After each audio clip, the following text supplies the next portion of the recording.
Hey everyone, have you ever been to a really cool place and wanted to tell someone all about it, but they weren't there with you? Well, today we're going to learn a super neat trick to paint a picture of any place you can think of, just by using words. So, how do we actually do that? How can you get your friends and family to see and hear and even smell a place just from what you write down? It kind of sounds like magic, right? Well, it is. It's word magic. And you know what the best part is? This word magic isn't some big secret. Nope, it's actually a really simple recipe, kind of like baking a cake. And guess what? I'm going to share that secret recipe with you right now. You ready to become a word chef? Okay, let's get into it. Here it is, our secret recipe. It has 4 super easy but really important ingredients for writing descriptions so good that they make your readers feel like they're standing right there with you. Here they are. First, you start with one big main idea. Second, you add the magic ingredients, your sense words. Third, you mix it all up by grouping your details together. And fourth, you finish it off with a great ending. See? So easy. Let's take a closer look. So, what are these special sentences anyway? Well, they're sentences that use our 5 senses, what we see, hear, smell, taste, and touch, to build a picture inside the reader's head. It's all about helping them imagine what a place is really like. All right, word chefs, it's time to start cooking. We are going to follow our recipe together, step by step, to describe a beautiful, colorful place. And the place we're going to describe today is a flower market. First things first, step 1, the main idea. We just start with one simple sentence that tells our reader exactly what we're talking about, like this. A visit to a flower market is a wonderful experience. Boom, just like that, everyone knows what our topic is. And now for the super fun part, step 2, adding sense words. This is where the real magic comes in. Let's start with our eyes. What do we see at a flower market? Bright flowers fill the stalls, creating a rainbow of colors. Wow, can you picture that in your mind? Okay, let's keep going. What about our noses? Let's use our imagination and take a big sniff. At a flower market, the sweet smell of fresh flowers fills the air.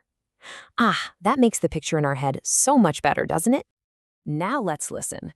Shh, what can we hear? Adding sounds makes a place feel so alive. For our market, we could write, I can hear the rustling of petals and the happy voices of people. Now it feels like things are actually happening there. You might be thinking, taste is a little tricky, but you know what? You can find things to taste almost anywhere. Maybe there's a little drink stand at the market, so we could totally add, I enjoy a cool, tangy taste of fresh lemonade. See, it fits right in. And last but not least, what can we feel? Let's use our sense of touch. Imagine you're reaching out. The soft petals feel nice to touch.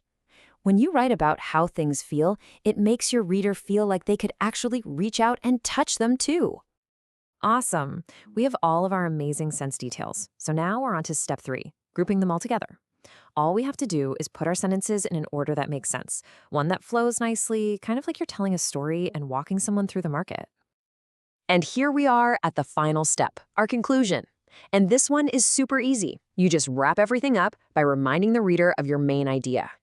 A simple sentence like, these are the reasons why visiting a flower market is a great experience, works perfectly. So what happens when we put it all together? Ta-da! We followed our recipe and we created this beautiful, complete description. It starts with our main idea, it fills in all the details using our senses, and it wraps up with a great conclusion. We did it!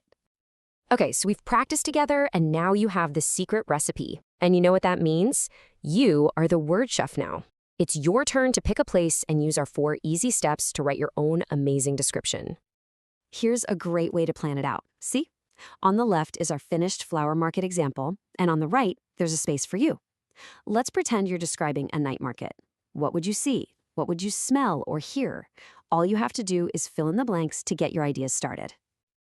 And hey, you don't have to stop with a night market. You can use this recipe for any place at all.